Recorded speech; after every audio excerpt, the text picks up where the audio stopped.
The local police officer drew his weapon on a man buying coffee, mocking his United States Secret Service badge, only to find himself surrounded, disarmed, and exposed before a crowd, capturing every moment on their phones.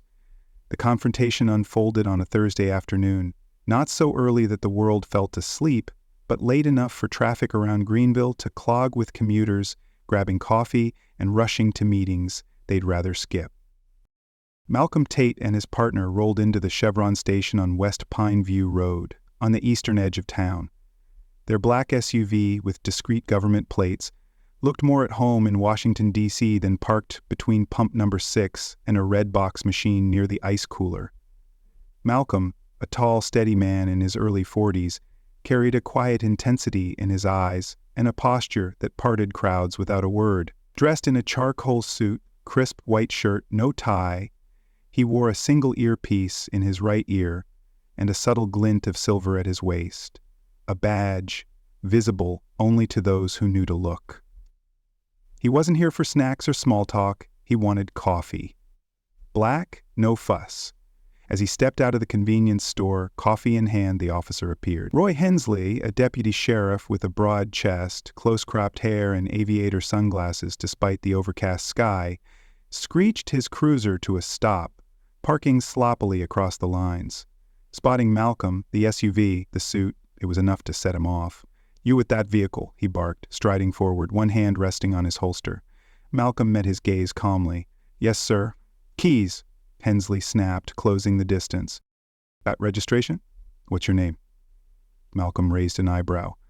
"Sir, I'm on official duty. I can show you my credentials. I ask for your name." Hensley cut in, voice rising, eyes twitching behind his shades. His hand now gripped the holster tightly. A few heads turned at the pumps. A man near the car wash paused, phone in hand. Malcolm's voice remained steady. "My name is Deputy Director Malcolm Tate, United States Secret Service." The words only seemed to inflame Hensley further. He advanced, his stance aggressive. "Don't play games with me," he sneered. "Everyone's got a story."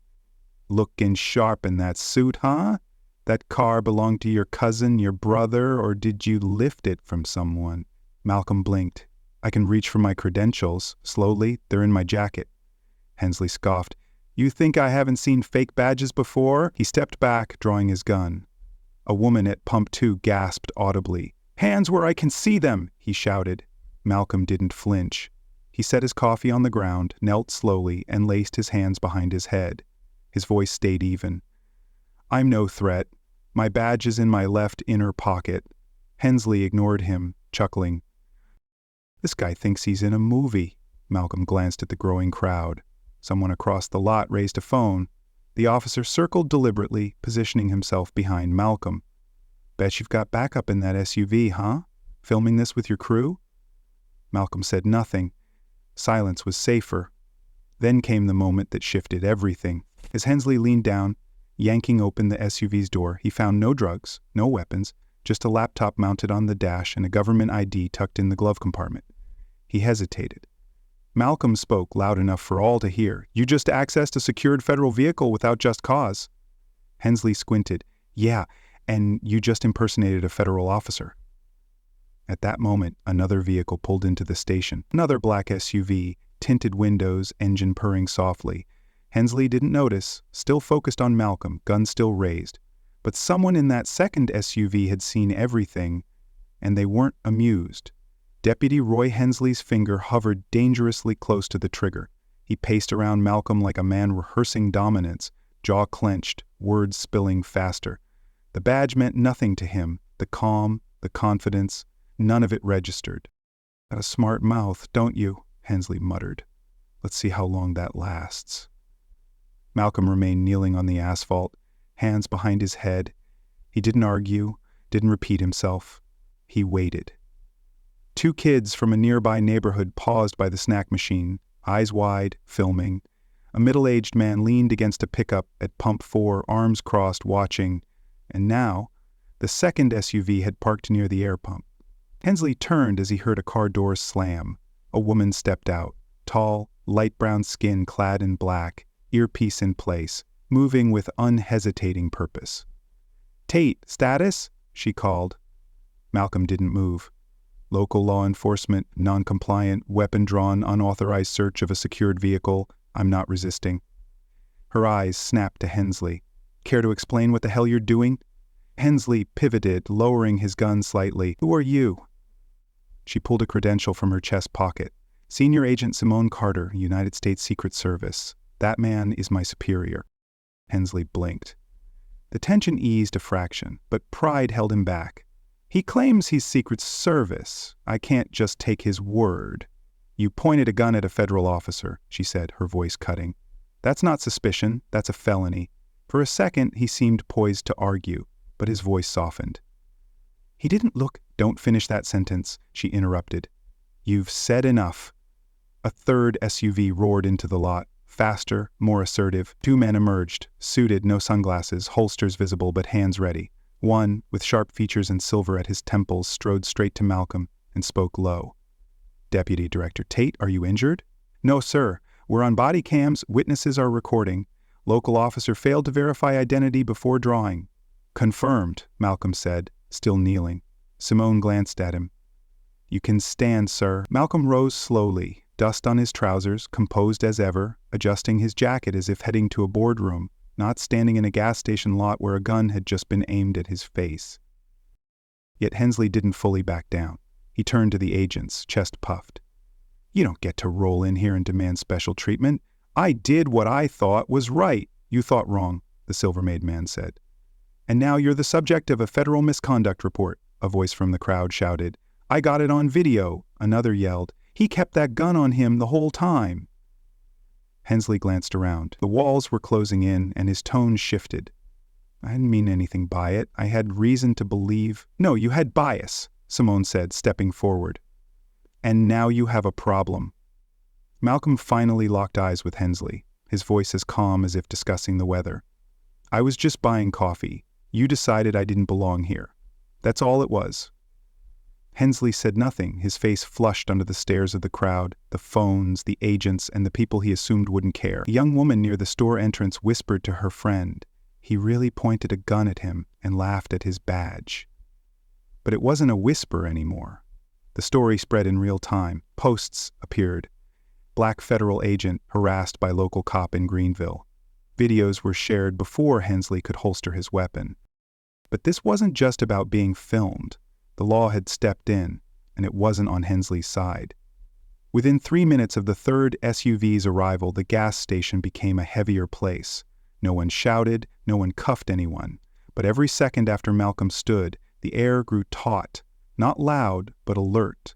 The silver-haired man approached, flipping open his badge for the officer to read clearly. Supervisory Agent Victor Ramsey, he said, low and distinct. I need you to surrender your weapon and step away from Deputy Director Tate. Hensley blinked twice.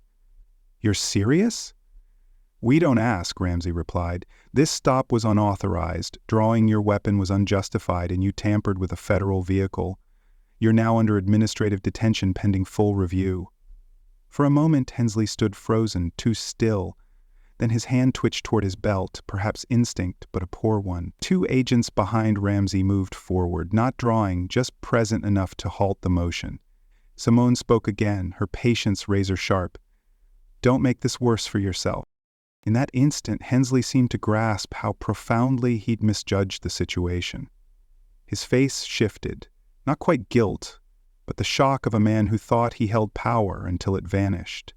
Slowly, he unhooked his holster, removed the gun, and handed it grip first to Ramsey. An agent stepped up to take it. Hands where we can see them, Ramsey ordered. Hensley complied, jaw tight, shoulders squared as if pretending this was routine, as if he still had control. Simone turned to Malcolm. You good, sir? Malcolm nodded faintly. Better now. They stood there another beat. The world wasn't quiet. A pump beeped. A truck rumbled by on the highway, a ringtone chirped inside the store, but the atmosphere was clear. The only voice that mattered next came from the crowd. Y'all see that? Someone called out. Get his badge number.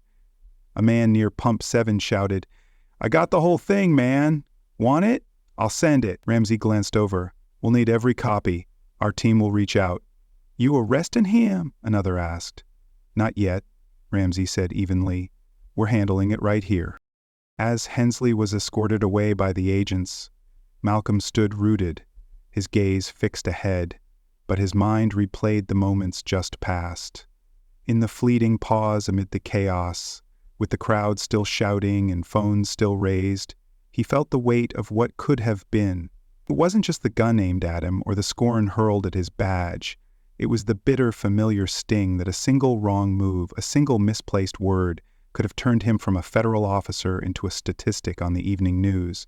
In his mind, an image of his niece, Lila, flickered. A girl with bright eyes and hard questions.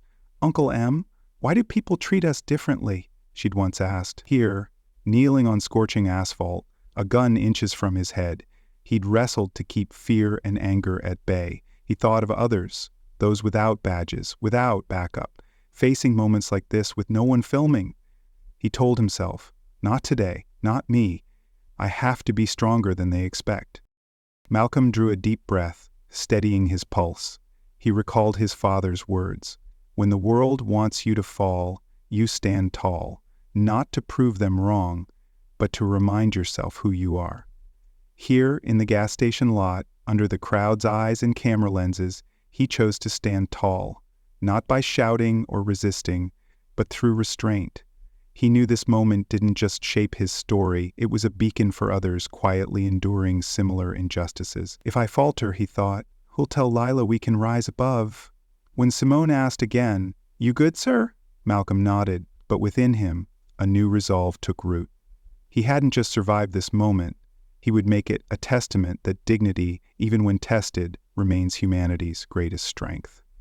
2 more black vehicles pulled in, sedans unmarked, likely Department of Homeland Security, alerted when Malcolm's badge ID triggered a system warning during the standoff. Hensley now seemed to shrink inside his uniform, not from the weight of cuffs or chains, but something worse. The realization that everything was out of his control, that the badge on his chest no longer shielded him. Ramsey approached him again. "Deputy, you'll sit in that vehicle while we complete the initial report. You'll be monitored and recorded." Hensley tried. "This isn't how we do things here." "No," Ramsey said. "That's exactly the issue." Hensley entered the unmarked sedan without another word. As the agents returned to their vehicles, Ramsey's voice dropped to address Malcolm. "We'll finalize preliminary documentation by tonight. The press will catch this fast. You sure you're ready?" Malcolm exhaled, slow but firm. "I didn't ask for this kind of attention." "You didn't, but it found you." Across the lot, a young man stared into his phone's camera, still recording.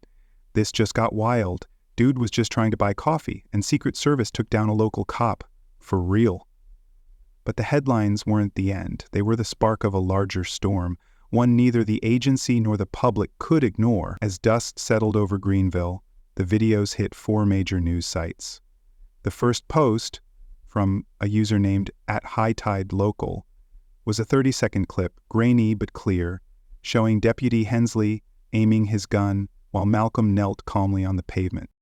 Caption: "He said he's Secret Service, cop laughed, guess who's cuffed now?"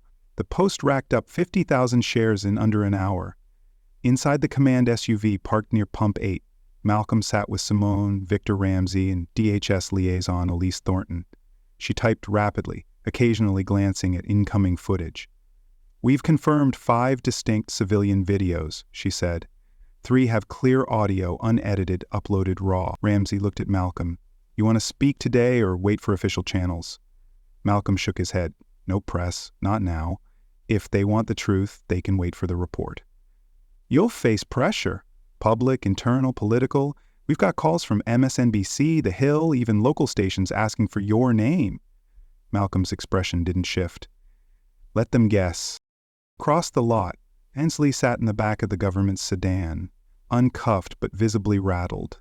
His department's liaison, a ruddy-faced man named Captain Walsh, had arrived, circling the vehicle and muttering into his phone. Inside the station, the clerk, a lanky guy with a goatee named Ethan, stood arms crossed, peering through the window. "I seen him before," Ethan told an agent taking his statement. "Guy, always wound up. Got into a shouting match here once, 'cause I wouldn't unlock the beer cooler early." "Did you witness today's incident from behind the counter?" the agent asked. Ethan nodded.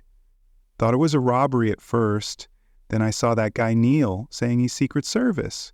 Grabbed my phone, but the lady agent showed up before I could record anything useful. The agent jotted notes. Would you provide a formal statement if needed? Ethan sighed. Yeah, I don't want this happening to me just for wearing a jacket someone doesn't like. In the SUV, Simone eyed Malcolm. You're sure you're okay? He nodded slightly. I'm used to seeing this happen to others, not me. You handled it like a machine. Had to. One wrong move and I'm the story. Not the kind that ends in headlines, but the kind that ends in a funeral. Ramsey stayed silent a moment, then shifted in his seat, turning to Elise. What's the agency doing with Hensley's status? Administrative suspension pending full investigation. No badge, no gun, no system access. Internal Affairs is running a parallel probe, she replied. Governor's office called yet? Not yet, but I'd give it an hour, maybe less. Outside, the crowd had thinned. A few lingered, hoping for more drama, but most likely shared over dinner or posted to Facebook that night. A woman with silver braids and leather sandals leaned into her car window and told her daughter, You see that man? That's how you hold your ground without losing your soul. Malcolm, still in the SUV, stared ahead, neither angry nor boastful, just processing. This isn't just about me, he said at last. This happens all the time. The difference is I had a badge and backup. Most people don't. Simone rested her hand on the seat back briefly.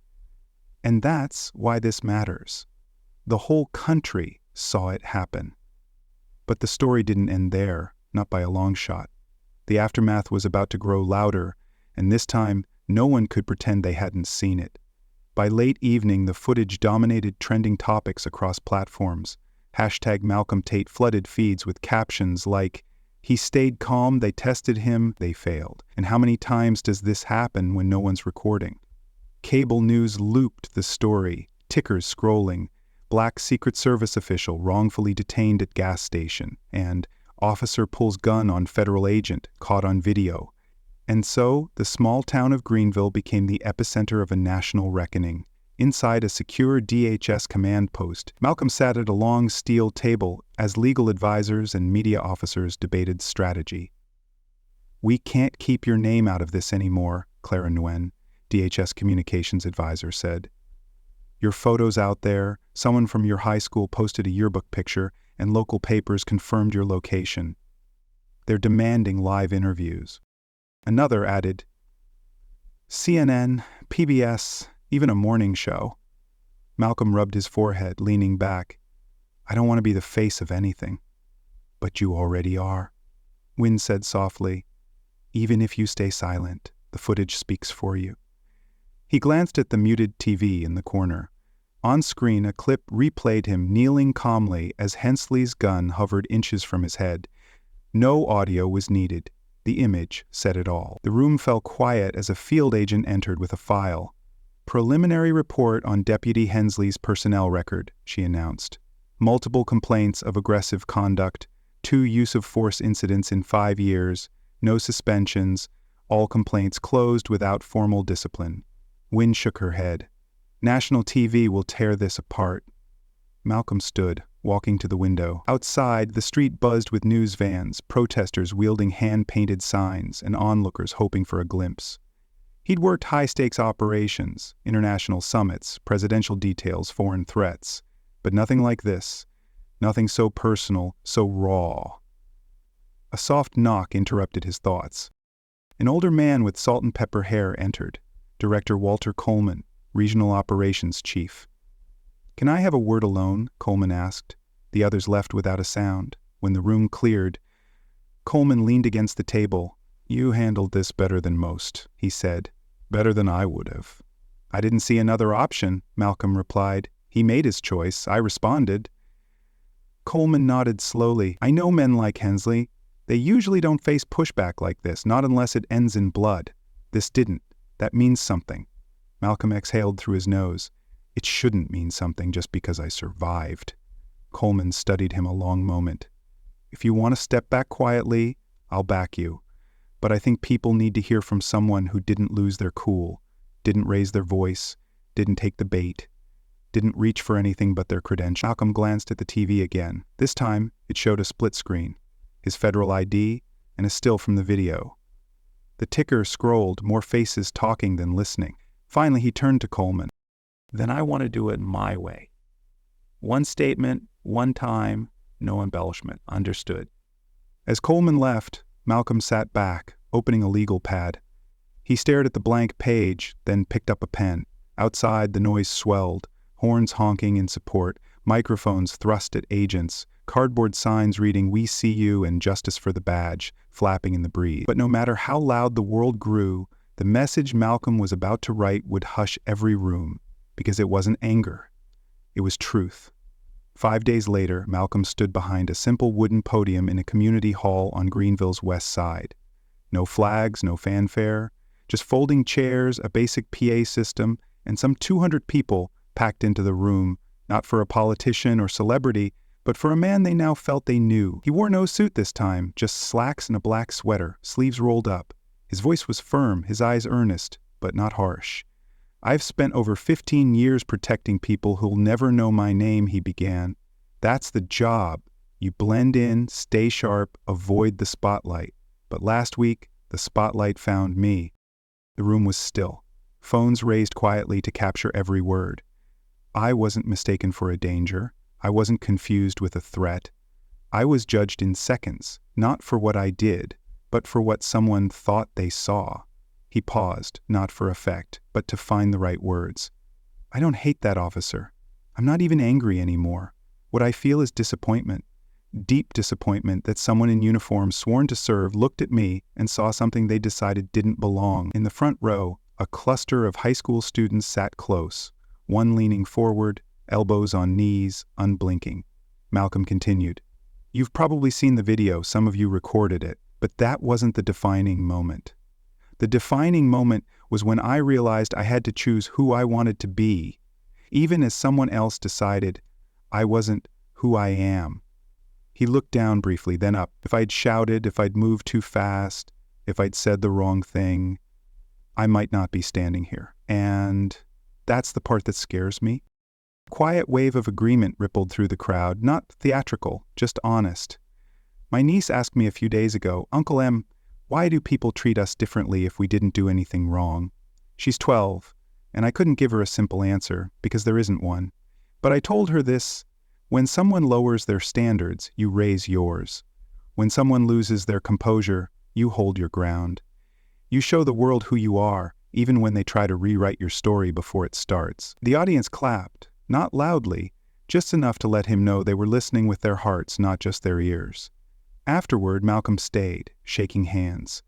An elderly man with thick glasses approached slowly. "I was a cop in this town for 31 years, he said.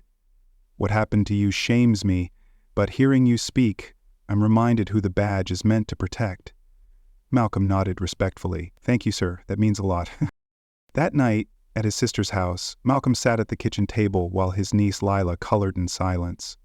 "Did people believe you today?" she asked softly. "I think so." She didn't look up. "Do you think it'll happen again?" Malcolm didn't answer immediately. "I think some people will always make the wrong assumptions. But I also think people are watching now, learning, listening." Lila finally looked up. He did yell. "No," he said, "but I spoke loud enough." Though the room was empty and the cameras off, what lingered wasn't the video. It was the voice of a man who refused to let others define him.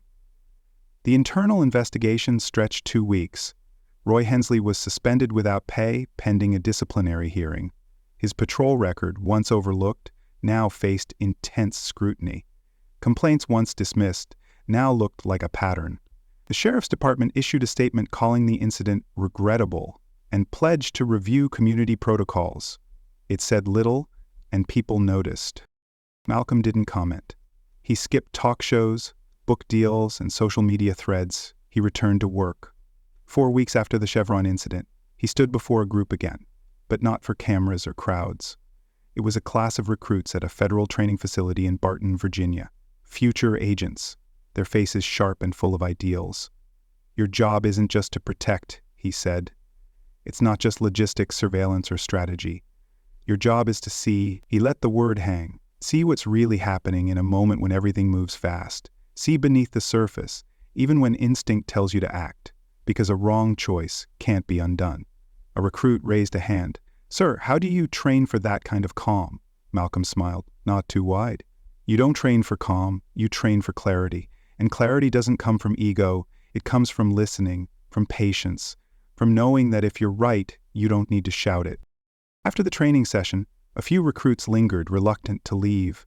A young woman, barely 20, Asian American, just over 5 feet, with a voice soft yet razor-sharp, stepped forward. "My brother watched your video," she said, her eyes steady. "He's got no faith in police, none. But seeing how you carried yourself," he said, "maybe they're not all the same. I just needed you to know." Malcolm inclined his head, a quiet acknowledgement. "Thank you." He didn't crave the praise, but such moments anchored him, small ripples of change in a turbulent sea. That evening, Malcolm sat on the hotel's rear porch, cradling a glass of water, the horizon melting into a deep velvety blue. His phone hummed. A national op-ed had published his statement, hailing it as calm, commanding, and urgently needed. He didn't bother reading it. Instead, he tapped out a message to Lila. "Never stop questioning. That's how we mend the world. Love you." Her reply came swiftly, a drawing of him, tall and resolute in his suit, beside a sheriff's figure, both framed by her bold, crayon-scrawled words, "Better than they hoped." Malcolm's smile wasn't for a world made whole, but for the truth that some stories don't fade, they endure, teaching anew. Lesson learned. Dignity under pressure doesn't just define you, it inspires others to rethink what's possible. If this story resonates, subscribe to our channel for more narratives that challenge, uplift, and ignite change.